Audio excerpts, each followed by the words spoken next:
کہ آپ گیدرنگ کر سکتے ہیں، آپ موومنٹ کر سکتے ہیں، آپ اسمبلی کر سکتے ہیں، جب یہ سارے حقوق ہیں، آپ کو فریڈم آف سپیچ ہے، فریڈم آف ایکسپریشن ہے، تو سپریم کورٹ سے یہ پوچھا جا رہا ہے کہ جب ہر شہری کے فنڈامنٹل رائٹس کا محافظ سپریم کورٹ کو آئین پاکستان نے بنا دیا ہے، اور ہمارے جو فنڈامنٹل رائٹس ہیں ان پر ڈنڈے کے زور سے، شیلنگ اور تشدد کے زور سے اس پر قدغن لگائی جا رہی ہے، تو ہمیں بتا دیا جائے کہ کیا یہ کوئی سول مارشل لا ہے؟ کیا ان آرٹیکلز کو ہمیشہ جب بھی ایمرجنسی نافذ ہوتی ہے، جب بھی مارشل لا لگا ہے، سب سے پہلے جو فنڈامنٹل رائٹس ہیں ان کو سسپینڈ کیا جاتا ہے، تو کیا اب بھی سسپینڈ کیا ہے یا کیا ہے؟ ہمیں اس کی اجازت دی جائے، اور وفاقی حکومت کو بھی کہا جائے کہ یہ جو رانا ثناءاللہ دھمکیاں دے رہے ہیں اور جس طریقے سے وہ ٹویٹ کر رہے ہیں اور میڈیا پر بیٹھ کر بے غیرت سے نیچے تو ان کی زبان بولتی نہیں ہے، تو کیا یہ سارا کچھ عدالتیں دیکھتی رہیں گی یا شہریوں کو ان کا حق بھی دیں گی؟ پاکستان تحریک انصاف جو اس وقت سب سے بڑی سیاسی جماعت ہے اور سب سے بڑی پارلیمانی سیاسی جماعت بھی ہے، کیا ان کے شہری پاکستانی شہری نہیں ہیں؟ کیا ان پر فنڈامنٹل رائٹ اپلیکیبل نہیں ہوتا؟ کیا ان کا حق نہیں ہے فنڈامنٹل احتجاج کرنا یا جلسہ کرنا؟ اور ساتھ کیا سپریم کورٹ جن فنڈامنٹل رائٹس کی محافظ ہے، کیا اس میں یہ عوام الناس نہیں آتی؟ بڑے اہم سوالات اٹھائے گئے ہیں، اور میں سمجھتا ہوں کہ اگلے 1-2 دن میں انشاءاللہ یہ کیس فکس ہو جائے گا اور اس پر بڑا فیصلہ آئے گا۔ سپریم کورٹ کے فیصلے کے بعد عمران خان اپنا اگلے لائحہ عمل کا اور اگلے احتجاج کا اعلان کریں گے۔ دوسری طرف ہم آ جاتے ہیں، جو سپریم کورٹ میں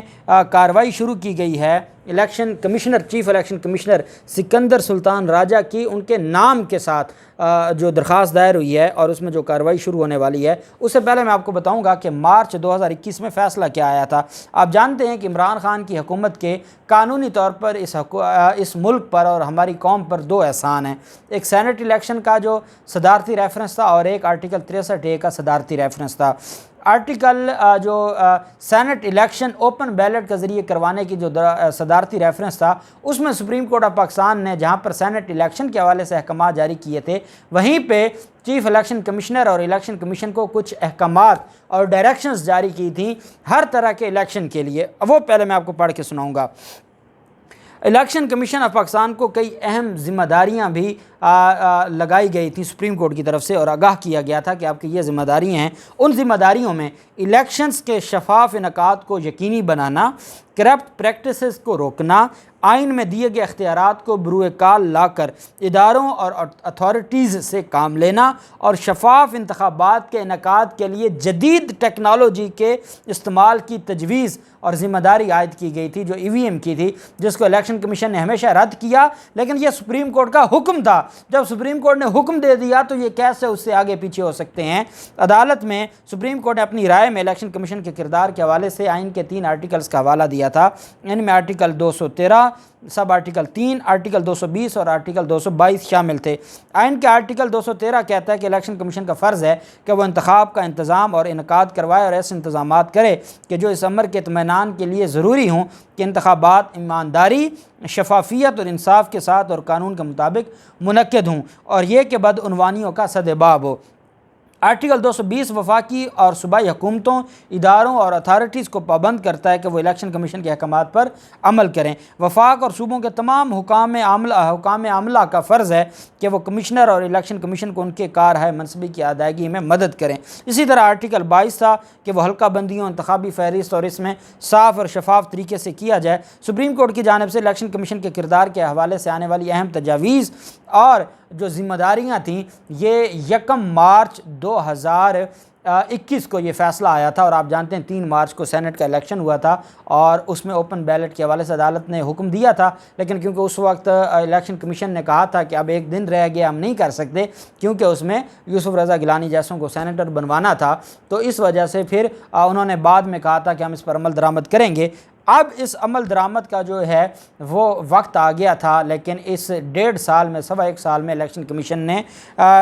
جو ہٹھ دھرمی دکھائی اور کچھ نہ کیا، اس پر آج درخواست دائر کی گئی ہے۔ یہ درخواست جوڈیشل ایکٹیویزم پینل کی طرف سے دائر کی گئی ہے، جس میں Sikandar Sultan Raja, chief election commissioner, mister Nisar Ahmad Durrani, member election commissioner of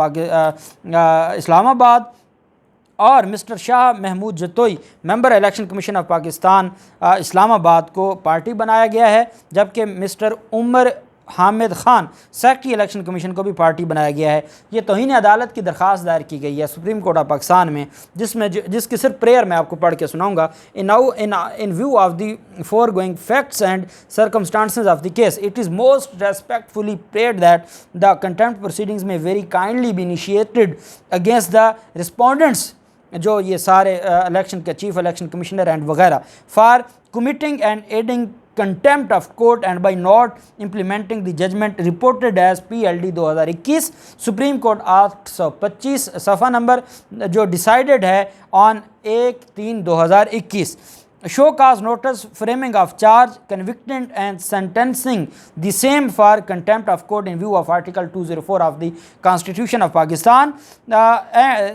read with section 5 of the contempt of court ordinance 2003 for violation thereof, and their act is to contempt of court and violation of order of this honorable court. Any other relief وہ بھی عدالت کو کہا گیا کہ دیا جائے۔ آپ کو یاد ہوگا جب یہ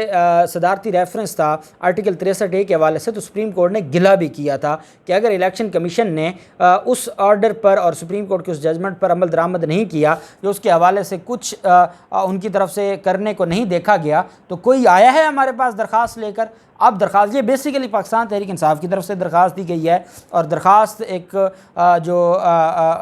جو لائر ایسوسیشن ہے اور اظہر صدیق ایڈوکیٹ صاحب کی طرف سے یہ درخواست دائر کی گئی ہے۔ بیسیکلی پاکستان تحریک انصاف ہی اس درخواست کو دائر کرنے والی ہے، اور اس میں چیف الیکشن کمشنر کے خلاف توہین عدالت کی کارروائی، ان کو سزا دینے کے حوالے سے اور ان کے خلاف فرد جرم لگانے کی استدعا کی گئی ہے۔ بڑا اہم یہ کام ہوا ہے، یہ بڑی اہم پیش رفت ہے۔ دیکھتے ہیں سپریم کورٹ میں اس پر سماعت کے وقت، کیونکہ یہ سپریم کورٹ کا ہی فیصلہ ہے اور عدالت نے خود اپنے فیصلے پر عمل درآمد کروانا ہے، تو چیف الیکشن کمشنر کیسے بچتے ہیں۔ اللہ پاک پاکستان کامیاب و ناصر ہو۔ بہت شکریہ۔ اللہ حافظ۔ پاکستان زندہ باد۔